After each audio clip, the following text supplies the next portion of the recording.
Hey everybody, this video is to introduce Chapter 8 of All Quiet. Chapter 8 of All Quiet is one that I lovingly refer to as Chapter 7's hangover because Chapter 7 is a turning point for the novel. It's 50 pages long. Paul walks in one guy, Paul walks out another guy. Chapter 8 only covers the time that he is working in the basic training camp. Chapter 8 is only this long. Seriously, it's only that long. It's very short. If we were in class together, we would not be reading it. So I'm going to cover Chapter 8 here pretty much the same way that I would cover it if we were in class together. So Chapter 8 is divided into two main parts. Part 1 is Paul trying to train the new recruits. The problem is Paul is so unbelievably distracted by nature and other things and everything that's weighing on his mind that the recruits probably look at him as if he is a crazy person. You're going to see that in the video that's next.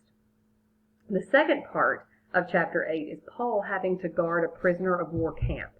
Now Paul does a very solid job in the beginning dehumanizing the Russian POWs. He calls them St. Bernard dogs. That's what he looks at them as because they're so fluffy and they're so big. Later on, he connects with them, and that is not something that is going to be good for his psyche when he eventually goes back to the front line. There's no question he's going to be going back. As far as reading Chapter 8 goes, this is about the extent of the reading. So here is Chapter 8. You can see it. Look, I'm going to scroll past it. There's the camp on the moors where he met Himmelstadt. We're going to go past it. We're going to go past it. He's looking at nature, and nature is beautiful. My goodness, he becomes so lost in the play of soft light and transparent shadow that he almost fails to hear the commands. He loves nature. Then, look, there's the Russian prisoner W camp, and they look like meek-scolded St. Bernard dogs. And then he describes them, and he describes them, and then he makes the mistake of actually looking at them. He's like, you know, those guys could actually be my friends. And this is us reading it, and look, we're reading it. We're reading it. We're reading it. Yeah, we're reading it. Why do I hate these people? A word of command has made me hate these people. Or that somebody told me to. Oh, look, and there's that, and there's that. Look, we're reading it. We're doing a good job. Okay, down at the bottom, he still gets to go back and talk to his dad. His dad has picked up another job to pay for his mother's treatments for cancer. And then, oh, look, we're reading it. We're reading it. You have read it. You're doing a great job. Look at that.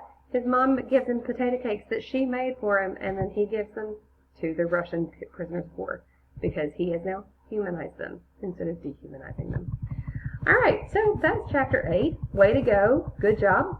The video that you're going to watch next is one that I'm kind of embarrassed by, but I was very proud of when I made it about 7 or 8 years ago. I used Powtoon.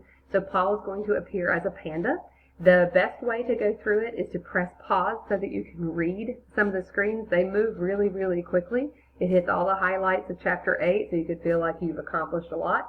The final video that you're going to watch today is on the Prisoners of War in the Great War series. Please pay attention to when the last prisoner of war from World War I was finally released from camp, keeping in mind that the war ended in November of 1918.